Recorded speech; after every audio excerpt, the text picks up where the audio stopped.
Nick Cattles. This episode is brought to you by Prize Picks, largest daily fantasy sports platform in North America.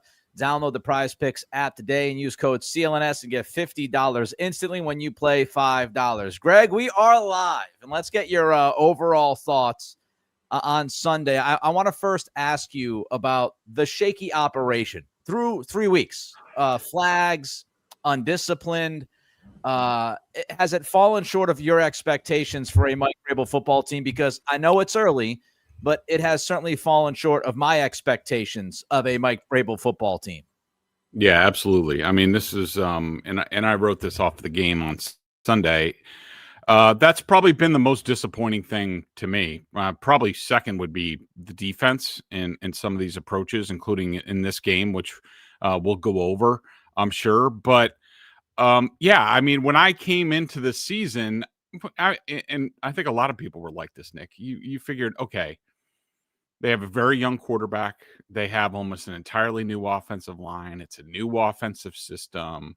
You know, it's going to take some time. On defense, new system, even though it's not new to some of the guys that are out there. They have a lot of talent. Hoping Christian Gonzalez would be out there to make it even more talent. It hasn't happened. So, and you know, just the overall talent level of this team would, be in the, let's say the bottom half of the league, probably. But you figured with Mike Vrabel and this coaching staff, it's in its entirety. And, let me say that I think a lot of Mike Vrabel, I think he's going to be a great coach for the Patriots. I think a lot of this coaching staff in all aspects, all three phases, I think they have a really good staff.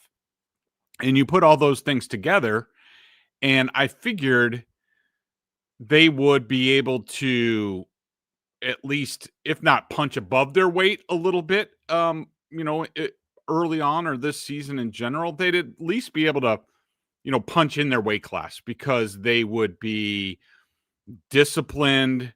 They wouldn't beat themselves in terms of penalties and turnovers.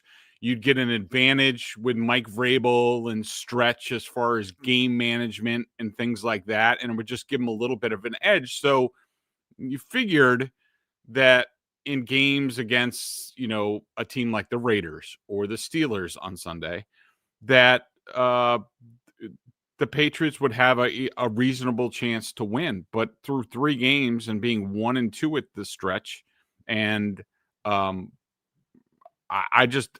been disappointed because those things that we thought were going to be controllables for this team in terms of how they're coached, how they play, the discipline, we thought that would be at a high level. And maybe at the end of the day, they wouldn't have the talent to compete with some teams or win some games.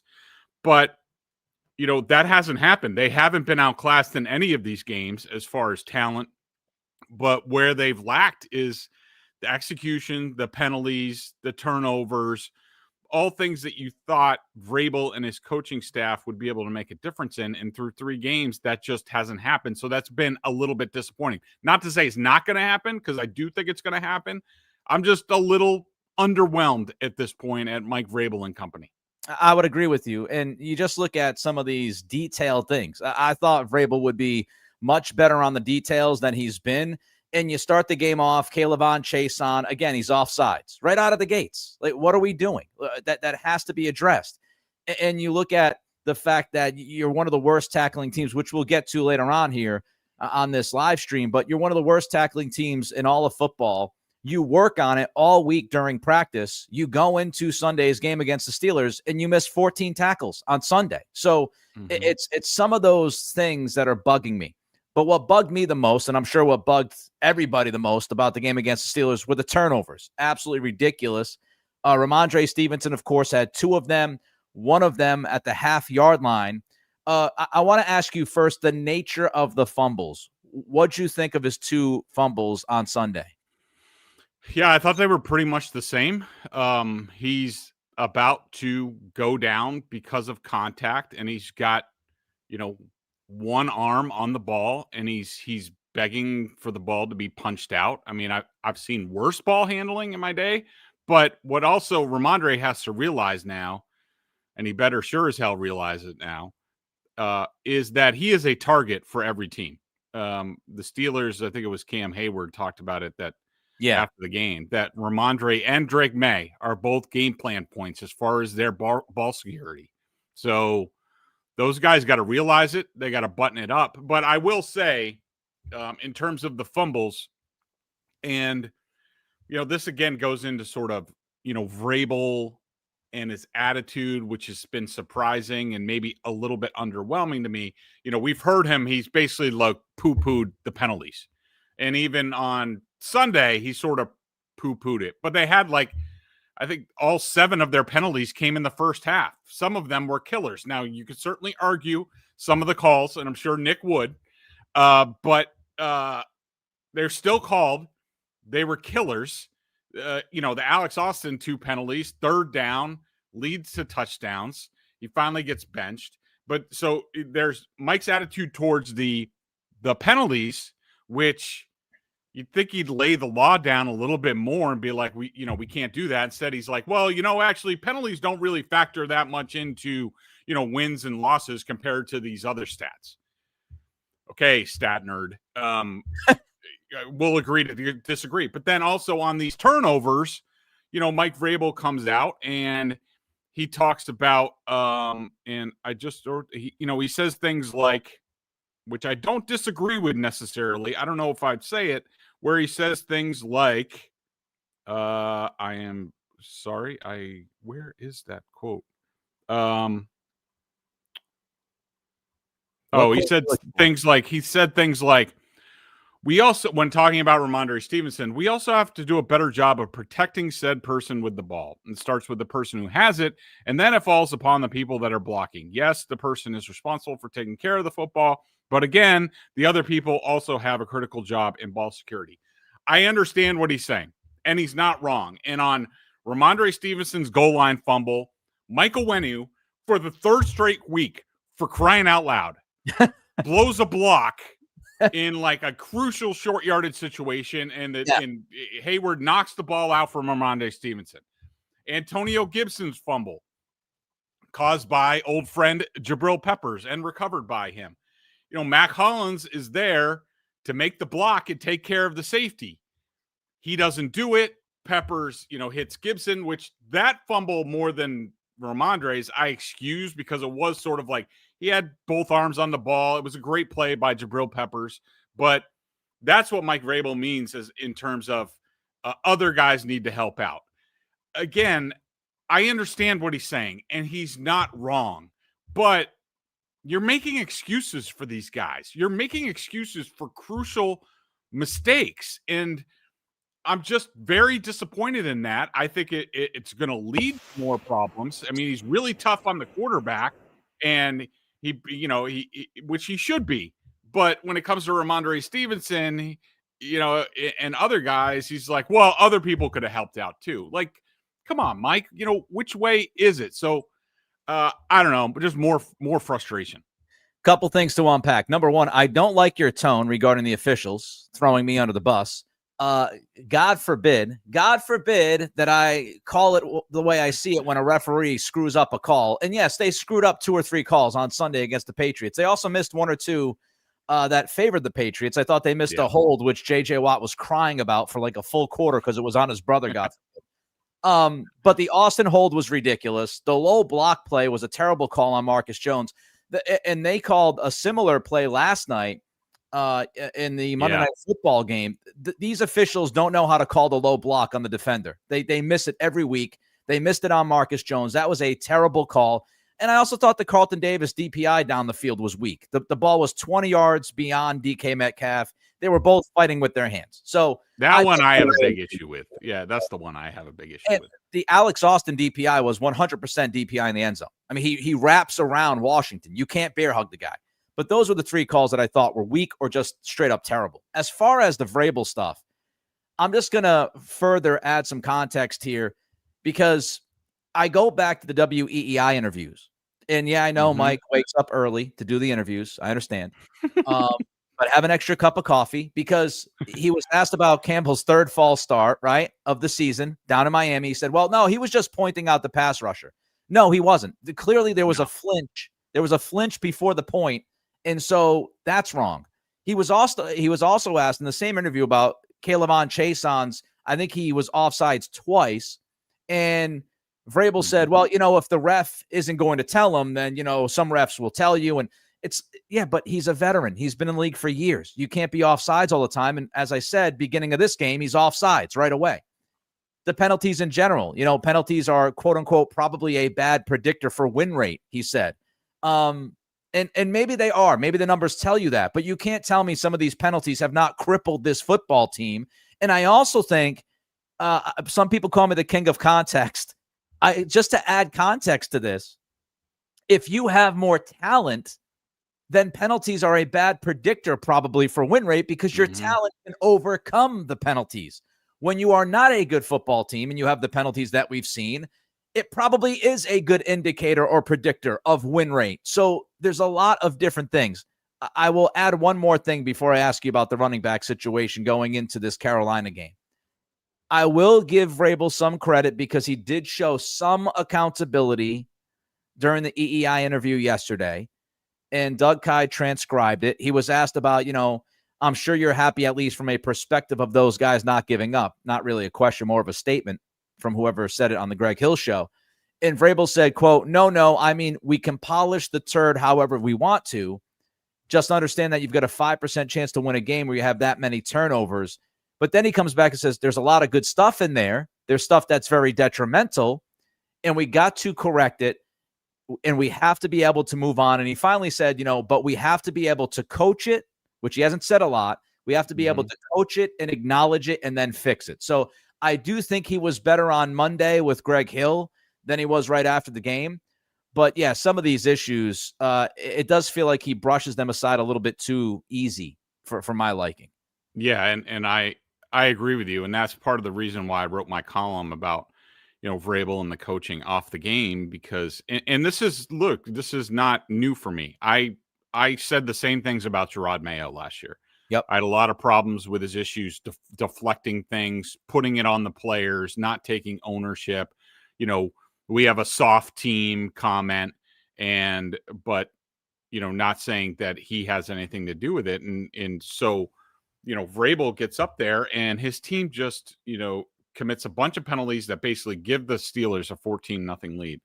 And the defense, I can't wait to get to the defense later because I the start to this game was just like, what the hell are we doing? But, the penalties factor in, the defensive start, his decision to take the ball. Yeah, that was freaking brilliant. You guys were ready to go. No, we're going to take the ball and fumble it and fall behind 14-0. It'd be just nice to hear Mike Vrabel, instead of pointing fingers at the quarterback or saying we needed more explosive plays and we need this and that, say, look, we have not been good enough to this point. It's on me. It's on the coaches. I know we always used to make fun of Bill saying, we got to coach it better. We got to play better.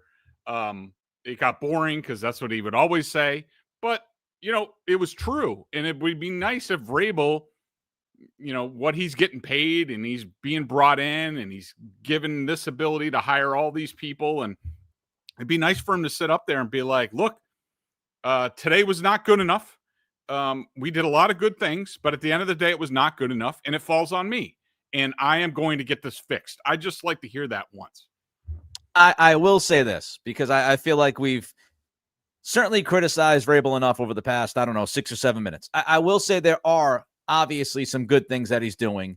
There are things that are working. His fourth down decisions I have been ecstatic about. We finally have a football coach that understands in 2025. And this is something that he has adjusted to himself. He was not a guy that would go for it on fourth down a lot. He has completely flipped that script. And this year he's been super aggressive, including on Sunday when he went for it on 5 times, one time from his own 15-yard line. So I give him credit there because it's actually paid off. So good decision-making on fourth down by him, being aggressive, believing in his team, showing some belief. I like that. I also think that he has pulled the trigger. Maybe some people think a little bit, too slow, but he has pulled the trigger on guys like Ramondre Stevenson, second fumble, you're out. He had 2 snaps after that. They were in pass protection. Gibbons was absolutely atrocious in the first couple of drives. He's out, replaced by Gibbons. Ellis the other way. Sorry, yeah, Ellis was absolutely atrocious, replaced by Gibbons, and Ellis stays out. Alex Austin has the penalty problems. He's pulled. Charles Wood is in, and he stays in the game. So I do think there have been things in game that he's done that have certainly worked. But it's just, it's fallen short of the expectations. How would you handle, Greg, the running back situation? Because I'm seeing it already. And before the season kicked off, one of my main concerns was that people were going to want to rush TreVeyon Henderson because of how dynamic he can be and exciting he could be at times in the camp that he had, that people would just want to overuse him immediately. And I tried to explain this on Twitter. I also tried to explain this on the most recent Lockdown Patriots I just did. He hasn't earned it, folks. Like, I'm excited for TreVeyon Henderson, but he hasn't earned it. In Miami, he had 3 flags thrown on him, 3 holds, 2 on offense, 1 on special teams. He has not been good enough in pass protection. Right away, first blitz while he's out there, Patrick Queen races right through the middle, and he blows it. He blows the block, and he gives up, a pressure and something that shouldn't happen. He should be on that, and he misses Patrick Queen. Another thing that I've noticed is that he tends to run into packs of people. And there was one run in this game, Greg, where, it's called to run left, and there's a bunch of people on the left, and there's a cutback lane there to his right. And if he makes one cut to his right, this run probably goes for 25. I don't know how he could still be running. He could still be running right now, but he just kind of buries his head and runs into the pile. And he's done that at least 4 or 5 times that I've seen through the first 3 games. So I don't think Henderson's ready for 65% of the snaps. I don't think he's a 65% snap guy because of what we saw at Ohio State. So what would you do with the backs? And do you disagree with me on the Henderson stuff? No, I completely do not disagree with you. In fact, we are in lockstep on this. One of the things I just wrote about in the column that I just posted to BSJ, reviewing this game, and I talked about some of the disappointing things about this team through three games, sort of like, aside from the obvious, the penalties, the turnovers, the missed tackles, things like that. But there's some really strange numbers with the Patriots in their running game. First of all, their running game isn't very good. Right now, they're 26th in DVOA in running offense. They're 12th in passing offense, which I don't think anybody would say going into this season. So the Patriots they rank 6th in the NFL with an average of 1.99, 2 yards before contact on running plays. That means, they're limiting the negative rushes. There's initial hole there. After that, the Patriots are 32nd in the league with yards after contact. Now, some of it has to do with the blocking. The second, I would say at least half of it, if not a majority of it, is the Patriots in terms of their young blockers and their learning and, trying to get their feet under them. They're not very good about getting to the second level and picking off the linebackers or the safeties and things like that. So they're leaving some yards on the field. But TreVeyon Henderson, I understand. You see the Ohio State highlights, you see the kickoff in the preseason, you hear some of the practice reports about how he's really good. Most of it was in the passing game. What have people seen so far that makes them think that TreVeyon Henderson needs the ball more? I mean, just to let people know, TreVeyon Henderson to this point is 39th out of 40 running backs with a negative 1.94 rush yards over expected. That's in the whole league. The only other guy is some guy on the Panthers who I barely heard of. He got a chance in that game. He rushed 11 times and averaged 2.5 yards per carry.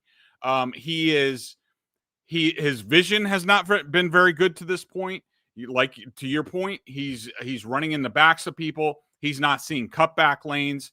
In the screen game, where you figure he'd be a standout, just about every game so far, I think it's every game, he has had a screen pass where he has had the ability to get a decent amount of yards, and he runs the wrong way or hesitates or whatever. And I'm not saying he stinks and he's not going to be any good, because I believe he is going to be a very good back.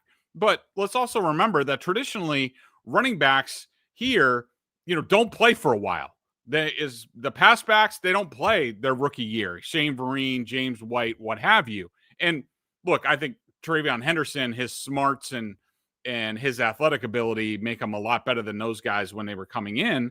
But to this point, TreVeyon Henderson has not shown one thing on the field where you're like, we need to play that guy more. So as far as what I would do about the running back position, I'm not cutting Ramondre Stevenson. No, I'm not doing that. I'm not.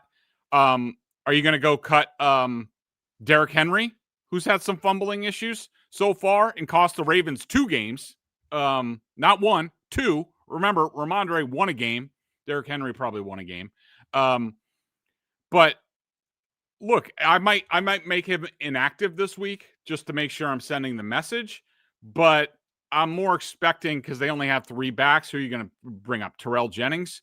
It'll probably be, Gibson and Henderson, I would imagine, are going to be the first, sort of the first 2 down backs.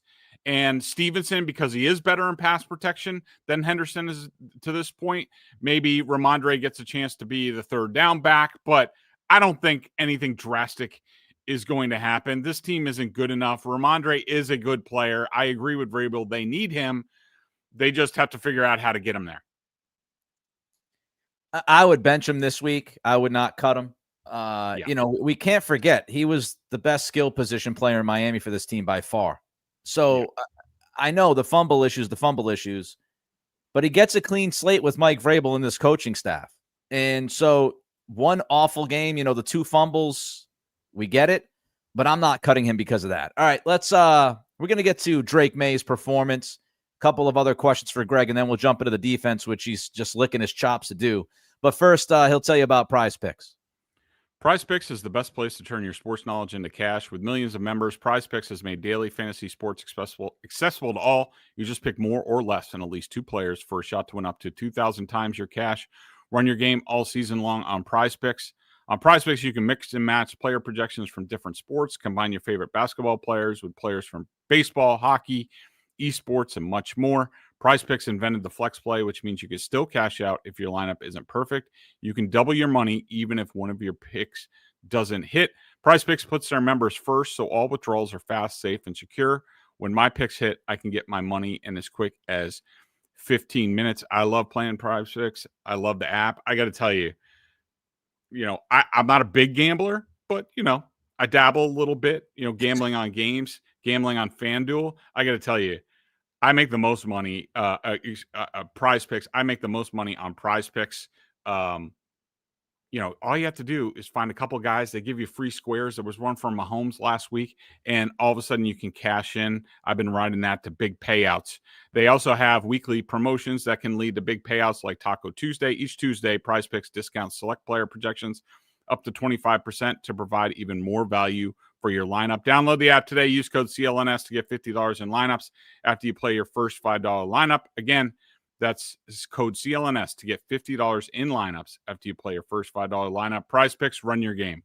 For those listening, we ask that you subscribe to the podcast, like, and leave a review. For those watching the show on CLNS, go ahead and hit that like button. Give us a thumbs up. Subscribe to the Patriots Press Pass YouTube channel, where you can find our show and a lot of other great Patriots content. Also, please make sure to turn on your notifications so you know the instant a new video drops. And don't forget, Boston Sports Journal, $50 for the entire year. Giardi, Bedard do great work over there. Check them out, along with Corrales, Haggerty, and others. So BSJ, $50 for the year. All right, just a few more offensive questions, Greg. Try to get through these a little bit quicker here. Drake Maye's performance, how would you describe it overall? There was a lot of good in this game. I had him for, I think it was 9+ plays, and I had him for 11 minus plays. Of course, that's with an additional penalty for big mistakes. I give sort of like an extra half point on that.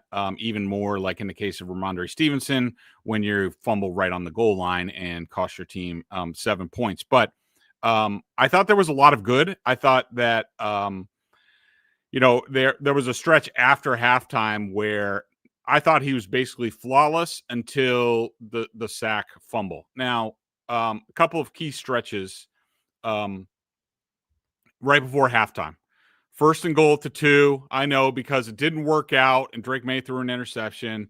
People have to, scream about they didn't run the ball, which might be the case. I probably would have run on 2nd down. The Steelers were playing a pretty heavy box, which Vrabel talked about. They got a lot of big boys. I don't think the Patriots offensive line matched up really well in the running game against them, so I can understand. But here's the bottom line. So the 1st down play, nifty little, play action. Drake play action one way, holds the ball, hides the ball, turns the other way. Bottom line, Austin Hooper is open. He's open. And Drake Maye does not throw the ball. Why? I don't know. Okay. It wasn't perfect. There was a defender sort of hanging there, but Drake Maye's, he's just got to put it in a place where only Austin Hooper can catch it. And it's, if he throws the ball out there, 95% chance it's a touchdown. It has to be thrown, or at least he's got to throw the ball away. He takes a hit, probably got concussed, bangs his head. That's on Drake. That's a mistake. 3rd down. They run a play. The Chiefs run this play all the time. Now, it was complicated by the fact that freaking Demario Douglas ran the wrong route. I don't know what Demario Douglas is doing, okay? But he's supposed to run in the flat. And what he's supposed to do is that's going to put that cornerback that ended up picking off the ball, it puts him in conflict, and it gives Drake a clear read where if he goes back, so basically you have a flat route, that's Demario Douglas, and you have Kayshon Boutte going to the pylon. And there's a cornerback sitting there if they're in zone coverage, which they were. Drake reads that cornerback. If he goes back to Boutte, he dumps it down to Demario Douglas. If he comes up on Demario Douglas, Drake Maye throws lost one to the back pylon. Demario Douglas just ran, I don't know where he ran into the end zone. I don't know what he was doing. So that was tough. But the fact is, Kayshon Boutte was wide open, and Drake Maye, as Mike Vrabel has said, needed to loft it up. He just threw a flat ball, which is the last thing that you wanted there. The cornerback read him, and he picked it off. So that was a rough sequence, and I put that on Drake Maye. Those plays, the sack fumble, he's either got to throw the seam to Hunter Henry, which was there, throw it away from the post safety, or he's got to take the sack, or he's got to throw the ball away. It was 1st and 10 at the 33. What he did was the exact wrong thing that you have to do. Now, all that being said, I still think Drake Maye is getting better. I am more and more encouraged by his play. Yes, he turns the ball over. Yes, he has these consistencies. But so do a lot of quarterbacks when they're 23 and they haven't even started a full season yet, and he's in another scheme. Like, he'll figure it out, just like Josh Allen. I learned my lesson. I used to kill Josh Allen for this stuff when he was a rookie and second-year player. And he came out of it. Drake Maye is going to come out of it, and he's going to be a really good quarterback. People just have to have patience and not expect him to be freaking Joe Montana in week 3 of his second season in a new system. So I'm fine where Drake Maye's at. I think for the most part, a lot more good plays than bad plays. Yes, the bad plays hurt a lot, but this is a kid that learns by doing. And I think he's making progress, and I'm okay where he's at. It's the slim margin for error with this football team that just it makes it feel like every mistake he makes is blown up because it's so important. Like you turn the ball over like that strip sack. It's just such a gut punch, especially given the fumbles and the other issues before, prior during this game. It's all these little things that just stack up. So, if it's 2 or 3 negative plays, if it's a couple of big negative plays, it just feels like, oh my God, Drake, how? But when you look at it on balance, like Greg said, he has played a lot of good football through the first 3 weeks. It's just cleaning up things here and there. As far as McDaniels, I'll get to his game overall in a minute. Run the ball. Run the ball, run the ball, run the ball. And I know they had big guys up there, and I know this and that. And you're at the 2-yard line. You are a team that wants to establish the run. You are a team that has 3 timeouts. throw 6 offensive linemen out there, get as big as you can get with their big, and try it at least once, if not, especially given the fact that you just saw your quarterback take a serious hit and his head bounces off the turf on 1st and goal, and you send him back out into the pocket again. I would have ran the ball at least once, if not twice. I understand that, oh, well, they'll get big. Well, hey, look, you're going to face that situation other times in this league as well. And at least once, try to fight power with power, big with big, and just give it a shot once. So I did not like that series in totality with the lack of any running there. But I will say, I thought Josh McDaniels was good, if not really good in this game. And I think he's been pretty damn good the last 2 weeks. And you move the football effortlessly. It's not on Josh McDaniels that his running backs fumbled the ball 3 times. It's not his fault that Drake Maye doesn't throw the ball correctly, as Greg mentioned on that 3rd down when he throws the pick in the end zone. It's not his fault that his quarterback has like some kind of glitch and decides that he's going to try to duck and dodge and dive and try to make 15 guys miss in the hole instead of just getting down or throwing the ball away or getting to Henry. There's this contingent of people that they went into this season saying Josh McDaniels sucks. Here we go again. He's coming back. But if you're blaming Josh McDaniels for 1 and 2, I think you're making a huge swing and a miss. I think he's been, again, good, if not really good, the last 2 weeks. Yeah, I agree with you. And did I mention the stats as far as, what I don't think I did in my Vrabel rant to start this, but, just in terms of, what Vrabel said about, we got to score more touchdowns and we got to get more explosive plays. I mean, that's great and all. And they do. And like, look, if Drake Maye hits, 1 of 2 open guys and Ramondre Stevenson does a fumble on the goal line, they're in pretty good shape. As it is right now, they're tied for 20th in the league with 6 offensive touchdowns. That's tied with the Chiefs and the 49ers. Some pretty good play callers there. Certainly a good quarterback in Kansas City. The Patriots offense ranks 17th in explosive play rate, 19th in explosive pass rate, and 12th in explosive run rate because of Drake Maye's legs. Of course, that's a factor in there. Meanwhile, the defense is 19th in points allowed per game. They are 31st when it comes to preventing touchdowns in the red zone. Teams have scored touchdowns at an 83% rate. Explosive plays, the Patriots defense ranks 24th in explosive play rate allowed and are tied for last with 5 other teams with 18 explosive pass plays allowed. So I think, all things being considered, we mentioned, young quarterback, new scheme, a lot of new players, 4 new offensive linemen. I think the offense has been pretty good to this point. And, they're also 17th in DVOA, where the defense is 28th. I've been surprised by the offense, and I think they're doing a good job. And this is just the beginning. We've seen it before with Josh McDaniels, how he sort of builds this from the bottom up. Like, I think they've been all right so far, including Drake Maye. Quick assessment of the O-line? I would say for the most part, considering the challenge, I thought it was pretty good. The pressure rate, I didn't have, the pressure rate wasn't ridiculous. I had 34%. I would say that, Will Campbell had his roughest game. My calculations, my grading, he had 5 quarterback pressures factored in on 2 sacks, 2 hits, 1 hurry. He did have a couple of really nice, plays. I thought he was pretty good. I would say Michael Wenu was my lowest graded offensive lineman in this game.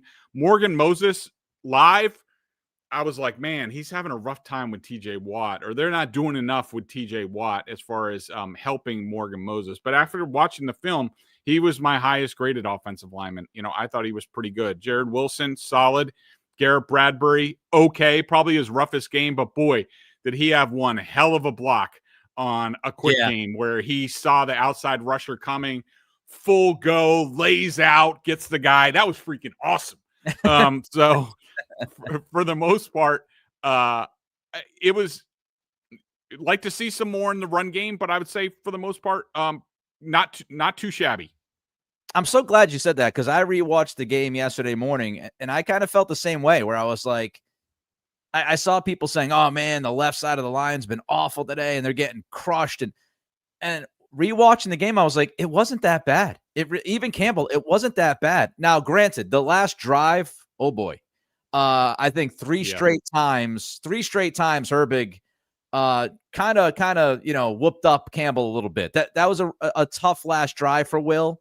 But I thought up until that point, he was actually pretty solid. I wasn't sitting there going, "Oh my God, this is atrocious. This is not good." All right, we're going to get to the defense. First, I want to tell you, CLNS Media Network, all access, behind-the-scenes content, Celtics podcast, NBA History Channel, Patriots Press Pass, and Bruins Ringside. And don't forget to download the Prize Picks app today. Use code CLNS. Get $50 instantly when you play $5. Greg Bedard, why did the New England Patriots start this football game defensively in too high safety? Now, I'm not a football savant. Like, I'm not even as smart as Bedard and some of these other guys like, Lazar and Taylor Kyles and Callahan. But I talked about this game, and we previewed this game. I previewed it at Locked On Patriots, and I said, this Steelers offense has no explosiveness. It's DK Metcalf or bust, and he's not looking great. Rodgers gets rid of the football quickly, so you don't even have time to have routes develop down the field, but yet they come out and play too high safety. Nick, I have no idea. And this is another big frustration of mine, and it goes to Vrabel because he's the defensive head coach, and he needs to be on top of this. Like, all these approaches to these games, blitzing the crap out of Geno Smith, leaving Robert Spillane exposed all over the place, especially against Devon Achane in Miami. Like, there are so many puzzling decisions. Like, we are so far gone from when Bill Belichick was on top of his game as far as game plans, at least through 3 weeks, that it's not even funny. Yes, just to give some people some stats. So you're going into a game against Aaron Rodgers, who gets, like you said, gets rid of the ball really quick, doesn't want to get hit. So far this season, Rodgers leads the league in throws at or behind the line of scrimmage by a good margin. He is 31st in passes that go beyond 5 yards. He is 26th beyond 10 yards, 29th beyond 15 yards, 28th beyond 20 yards, and he's 30th in average intended air yards. That's 5.1 yards. And so what do the Patriots decide to do? Yeah, we're going to play two shell. We're going to play two high safeties. The only time you do that is when you're like, well, we don't want to get beat over the top. We're going to make them take the checkdowns. No, Rodgers wants to take the checkdowns. He doesn't want to throw the ball deep. He doesn't really have any deep weapons. DK Metcalf is okay, but he's not the same guy anymore, in my opinion. And the other thing that by playing two high safeties, when you have a guy like Aaron Rodgers, where he's in charge at the line and could check into things, he sees two high safety and he's like, well, I'm going to check into a run because they have a light box and we have the advantage. And what are the Steelers? It looked like they were going to run for 200 yards. They ran for their first 3 yards, went for 9, 11, and 6 yards. In the first quarter, the Steelers rushed 10 times for 48 yards. They were going up and down the field. I wrote this in my BSJ commentary during the game, the live coverage. I was like, they could run for 200 yards. After that, after they fell behind 14-0, guess what? They decided to put a safety in the box. They shut them down because they couldn't pass anywhere. They couldn't run the ball. Like these are smart people, aren't they, Nick? Mike Vrabel is a very smart person. I assume Zach Kerr and Terrell Williams, who probably helped out with the game plan, smart guy. How do these guys go into this game with this game plan against this team? I just don't understand it. It's not even fathomable to me. I don't get it. We talked about this on our preview podcast, and I mentioned that teams defensively, they are doing everything and anything that they can to limit big plays. And so defenses are playing a ton of too high safety now. And that's why, and you and I were talking about this, the context was the Patriots run the football, get balance, and you can run against teams now because a lot of teams are in too high safety. And so you're exactly right, Greg. I didn't understand it. They were worried about explosive plays that were not going to happen. They allowed the Steelers to get their run game going early, which they haven't necessarily been great at. The one thing that I mentioned last week heading into the game was defensively, limit Jaylen Warren. Don't let him get going. Don't give him space. And by the way you approach the game defensively to start, you allowed him to get going. I didn't understand it. Yeah. But they changed. He left one big ass long run on the field. Like there was just he could have scored a 25-yard touchdown if he just cut it back to the left a little bit. Instead, he went right, and it was more like a 5-6 yard run. But it could have been a lot worse. And that the Patriots got to that point, it was unbelievable to me. Well, I don't want to waste too many bullets because we'll get to the preview of the Carolina game later this week. But I will tell you. I watched.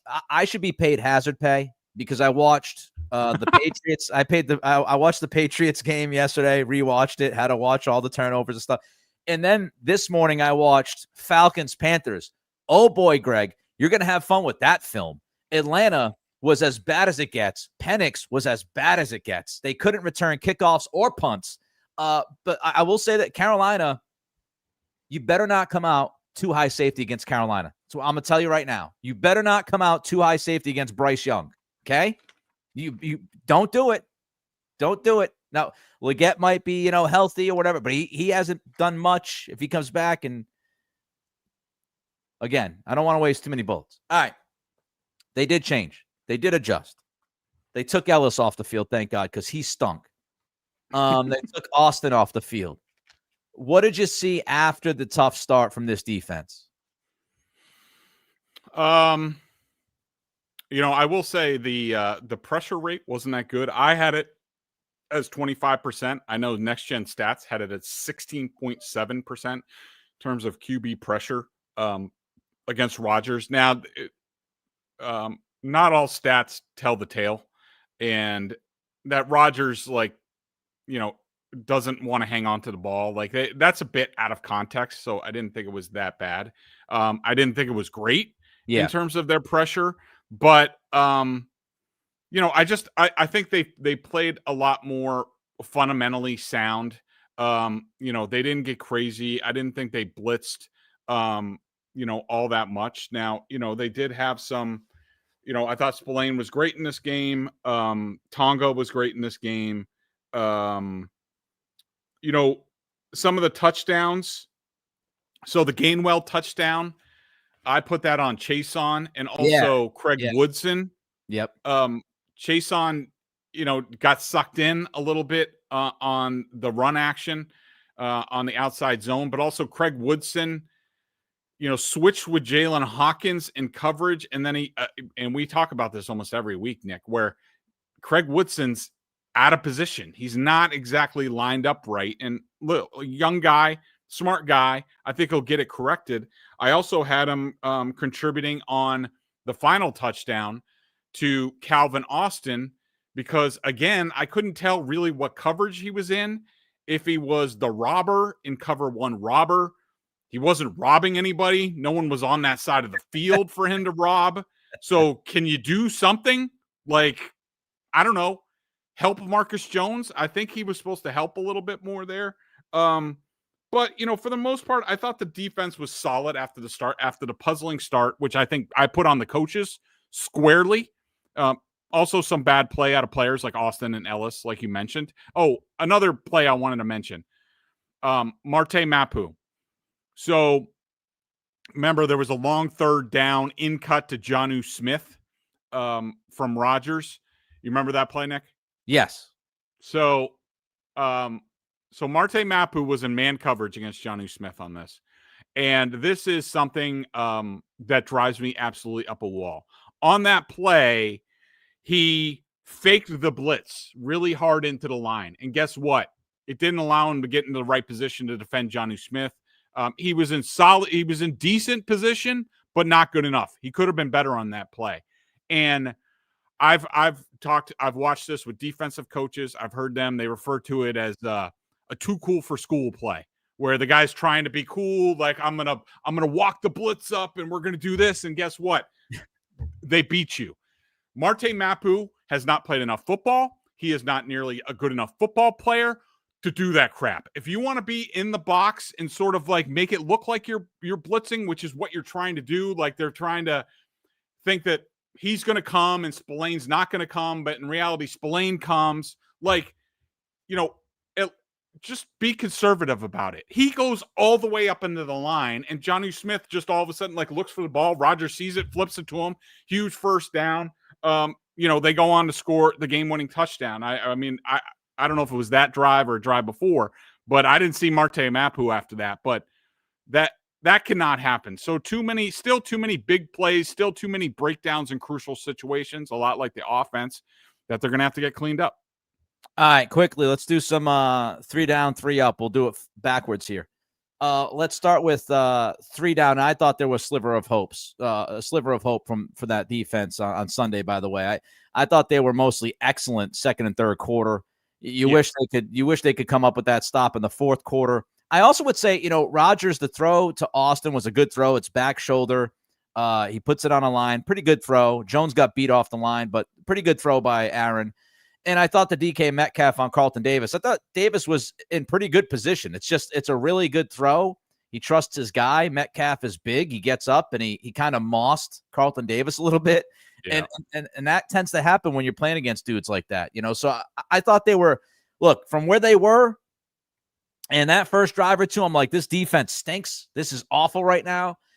I thought they made some big steps there the final couple of quarters. All right. 3 down, Greg. Let's start with your first down. So I'm going to stay away from Ramondre Stevenson just because it's easy picking. So I'm going to go with Alex Austin. I mean, you can't have third down penalties that lead to touchdowns in just one quarter. Can't happen. He deserved to be benched. So he's number 1 for me. I feel like it's just too easy, but I'm going to do it. Christian Ellis. He was so bad. He was the first 2 drives. He missed 2 or 3 tackles. It wasn't good at all. Glad they made the decision to sit him down, and Jelani Tavai needs to get back because I think he'll be better than Ellis, and hopefully gives him a little bit of steadiness. Down 2. Christian Ellis.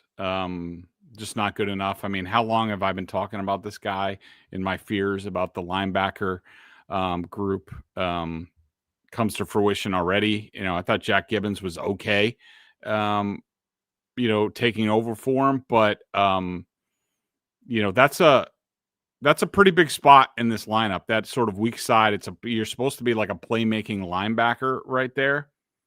Ain't Christian Ellis. Pop Douglas. Too many mental mistakes. The final play of the offense for the offense in this game is kind of the perfect microcosm. Dan Orlovsky did a great job of kind of breaking this down. He didn't really line up at the line of scrimmage in the right spot. And then he doesn't get to the sticks, and then he doesn't knife upfield. Just inexcusable. Third-year player, can't have it. And we see way too many. Greg, you mentioned earlier that the red zone possession where he runs the wrong route. Way too many of these mistakes, man, across different coaching staffs. And I'm almost at my limit with Pop. Just too many mistakes. Yeah. He would be out of my circle of trust right now. I might sit him down for a week, get Efton Chisholm out there. But in my number 3, and that's a good choice. I probably should have picked him. But I will say that Drake Maye missed him like twice for potential like big plays. That wasn't really Pop's fault. Travion Henderson, I thought he had that issue in pass protection. I thought his kickoff returns were not good. What did he have? 1? No, he had 3. Averaged 22.7 yards. One of them he read wrong. There was a open path. By the way, their kickoff returns stunk in this game. They averaged 23.5 yards. Like every time, like I'm watching the film, I'm like, don't get to the 30. Don't get to the 30 again. So that was rough. We talked about his run struggles.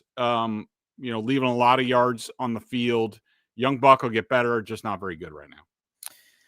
All right. I could give you, I thought, again, considering where he was after week 2, Campbell, you could say, took a step back a little bit in this one, but I did think he was okay overall. Some of the low-hanging fruit we've already discussed. So let's just get to 3 up. Your first up. Robert Spillane. I thought he had a really good comeback game. I thought they let him sort of do his thing in this game. He had the interception. I mean, that was Rodgers just didn't see him, threw it right to him, so it wasn't like a great play. Even though we've talked about in the past that Spillane is sort of the he makes his impact in the pass game. He's pretty good when you get to like zone drops and stuff like that. So Spillane for me. Hunter Henry, he was excellent. He continues to be really good at the game of football, which tends to be important when you play the game of football for a living. I just love watching him. When he went down, banged up a little bit, I was very concerned. They can't lose this guy, Greg. I thought he was really good. Number 2 for me, Harold Landry. Yes. I thought he was great in this game. Only had 2 quarterback pressures, but I had him for 5 impactful plays. Yep. He's a pain in the tuchus in the pass and run game to block, and he's been really good. Kyrie's Tonga, animal in the second half. I thought he made 4 or 5 impact plays in just the second half, pushing the pocket in the pass game, making it very tough to run the football. I think Tonga has been a revelation this year. And, man, he was the best interior defensive lineman in this specific game. He was better than Barmore. He was better than Williams on this Sunday. We are in agreement because number 3 for me, can I call him this? Can I coin this? Tonga Truck. Oh, I like it. The Tonga Put truck. it on a T-shirt, baby. Yeah, I agree. In terms of how many plays, he only played 21 plays. Can we get to do a few more snaps? Yeah. In terms of his impact to snap ratio, he was by far the best player in this game for me with the Patriots. I had him for 5 impactful plays. I had him for 1. He sort of he had 1 rough, I think, run rep. But other than that, he was tremendous. I love him. The push he gets back on the inside is great. He's a beast in the run game. He can do more in the pass game. Play Tonga Truck more. I agree. Play him more. And I'll give Morgan Moses. Tough assignment. TJ Watt. Good call. Especially with TJ Watt's brother in the booth, who couldn't help but really root for his brother during this game. Good job by Morgan Moses. Decent enough. If you can do that against TJ Watt, I feel pretty good about where you're at. I agree. All righty. There you have it. Breakdown of the Steelers Patriots. We're back later this week to preview the Panthers. Until then, every single one of you out there, be well.